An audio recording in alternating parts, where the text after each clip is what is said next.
Good morning everyone. आज की video में हम देखेंगे जनरेटर्स के पैरेलल ऑपरेशन और सीरीज ऑपरेशंस भी देखेंगे। What is mean by parallel and series operations of DC generator.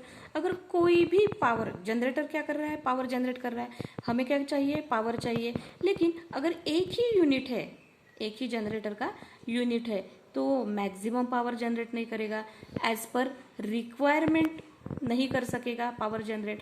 तो अगर so many units are combined together, अगर हम बहुत सारे जनरेटर क्या करेंगे, कनेक्ट करके यूज करेंगे, तो हमें क्या मिलेगा, हमारा जो भी डिमांडिंग इलेक्ट्रिसिटी वैल्यू होगा वो हम दे पाएंगे, और दूसरी बात कि हम इफिशिएंटली इलेक्ट्रिसिटी जनरेट भी कर पाएंगे।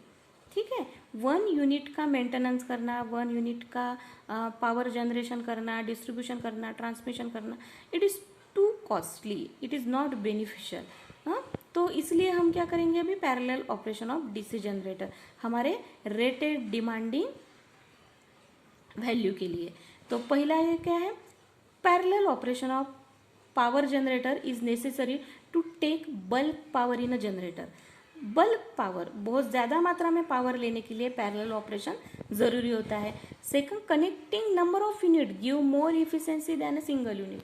जो सो मेनी यूनिट्स अगर हम पैरेलली ऑपरेट करते हैं तो उसमें से हमें इफिशिएंसी सिंगल यूनिट की ज़्यादा मिलती है।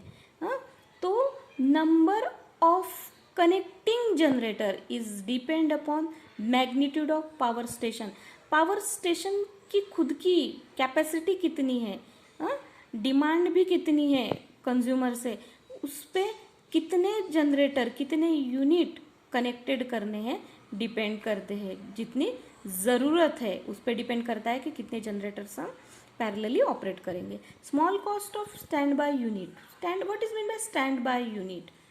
अगर फ्यूचर में ज़रूरत पड़ती है तो अरेंज एडवांसली करके रखे जो यूनिट होते हैं उसे स्टैंड बाय यूनिट बोला जाता है, और very small amount of value लगती है उसको।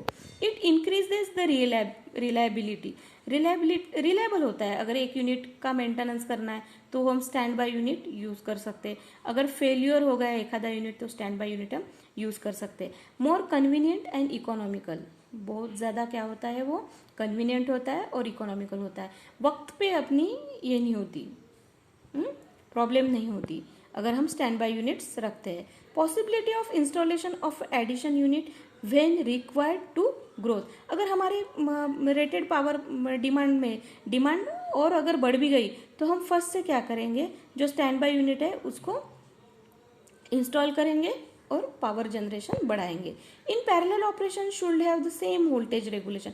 पैरेलल ऑपरेशन का एडवांटेज क्या होता है कि उसमें सेम वोल्टेज रेगुलेशन हमें मिलता है। Sharing load with the respective rated capacity. वो क्या करता है, शेयर कैसे करता है लोड, रिस्पेक्टिव रेटेड कैपेसिटी से। In parallel operation we are not switch the any one generator. हम पैरेलल ऑपरेशन में ऐसे बीच में से ही कोई जनरेटर हम बंद नहीं कर सकते, क्योंकि अगर ऐसा हम करते हैं तो जनरेटर का जो भी लोड होगा वो नेक्स्ट जनरेटर पे चला जाएगा, और अकस्मात ज़्यादा से ज़्यादा लोड आने पर वो क्या हो सकता है, वॉयलेंट स्पार्किंग कर सकता है। वॉयलेंट स्पार्किंग मतलब बहुत ज़्यादा स्पार्किंग कर सकता है स्विच कॉन्टैक्ट पे, इसलिए ऐसा कभी भी हम नहीं कर सकते। Because of drooping characteristics are best suited for the parallel operation which can be deserve shunt wound generator. Series generator भी अगर हमें क्या करना है, पैरेलल ऑपरेशन में लेना है, तो उसके लिए कुछ कंडीशंस होता है, क्योंकि इनहेरेंटली वो अनस्टेबल होता है, उसका आउटपुट जो होता है वो अनस्टेबल होता है।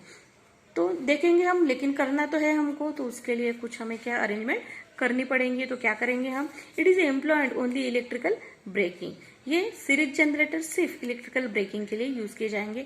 It is necessary to parallel operation of DC generator the armature of both generator connect with the heavy copper bar. अगर हमें सीरीज जनरेटर कनेक्ट करना है तो उसकी जो आर्मेचर्स होते हैं, आर्मेचर कनेक्शन शॉर्ट किससे किए जाएंगे, a heavy copper bar, and it is called as the equalising bar. Equalising bar से वो कनेक्ट किए जाएंगे by cross connecting their field winding. जो भी हमारे दो सीरीज जनरेटर है उसको कनेक्ट कैसे किया जाएगा, उनकी आर्मेचर वाइंडिंग को किससे, हेवी कॉपर बार से उसे इक्विलाइजर बार करते कनेक्ट किया जाएगा। In this way compound generator are also parallelly operated and connected to the bus bar. इसी तरीके से इक्विलाइजिंग बार का यूज करके हम कंपाउंड जनरेटर भी पैरेलली ऑपरेट कर सकते हैं। To work satisfactorily resistance of a equaliser bar is very low. जो रेजिस्टेंस होगा किसका, इक्विलाइजर बार का, वो बहुत कम से कम होना जरूरी है। To work satisfactorily resistance of a equalising bar is very low. नहीं तो क्या होगा, वो पहला जो जनरेटर है अगर इक्विलाइजिंग बार का रेजिस्टेंस अगर बढ़ जाता है तो अनस्टेबल वेरिएबल आउटपुट हमें देगा। तो क्या होगा, वो जनरेटर मतलब जो मैकेनिकल जर्क देगा, इसलिए उसका इक्विलाइजिंग बार का रेजिस्टेंस बहुत कम होना चाहिए। To increase the plant capacity new unit is parallelly arranged to old unit like above procedure. वही प्रोसीजर्स फॉलो करके हम नए जनरेटर यूनिट को ओल्ड जनरेटर यूनिट से क्या कर सकते हैं, कनेक्ट कर सकते हैं। It is very safe to working. ये प्रोसीजर क्या है, सेफ इन वर्किंग। कौन सी वर्किंग के लिए, to generate bulk power from the number of units connecting together. Any one generator are faulty, we are easily isolate it and shifted load to the another generator. अभी पहले देखा हमने कि अगर switch किया तो क्या होता है, दूसरे जनरेटर पे लोड होता है, वो ओवरलोड होता है और ओवरलोड के जो भी प्रॉब्लम्स होते हैं वो जनरेटर फेस करता है। लेकिन अभी हम अगर उसको एक आधा जनरेटर अगर फॉल्टी है, एक आधा यूनिट अगर फॉल्टी है, तो हम क्या बोल रहे हैं कि वो लोड दूसरे जनरेटर पे शिफ्ट होगा, लेकिन एक ही जनरेटर पे शिफ्ट नहीं होगा। नंबर ऑफ यूनिट्स अगर 10 जनरेटर अरेंज किए हैं तो वो क्या होगा, 9 जनरेटर पे शिफ्ट होगा, किसी भी एक जनरेटर पे नहीं होगा। Hence it is very safe. और ऐसे 1 बाय 1 हम हर यूनिट का क्या कर सकते हैं, मेंटेनेंस इजीली कर सकते हैं without interrupting power generation. Power generation में इसका कोई भी इंटरप्शन न होते हुए कॉन्स्टेंटली हम कंज्यूमर को पावर सप्लाई कर सकेंगे और हमारा मेंटेनेंस भी कर सकेंगे। Condition to parallel operation of a generator.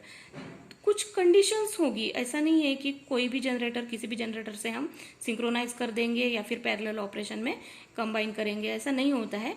तो पहली कंडीशन क्या है उसकी, polarity must be the same. Polarity same होनी चाहिए। अभी what is mean by polarity, positive negative, okay, ठीक है। पॉजिटिव कनेक्शन पॉजिटिव को ही देना पड़ेगा, नेगेटिव को ही देना पड़ेगा। तो क्या होगा, polarity must be same. And second है output voltage must be same.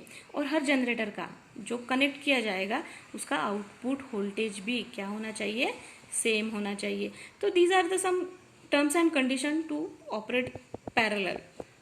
Generator को अगर पैरेलल में कनेक्ट करके, अभी हमने देखा सीरीज, शंट, कंपाउंड, कोई भी जनरेटर किस किस हिसाब से हम कनेक्ट करते हैं पैरेलली और उसका आउटपुट कैसे लेते हैं।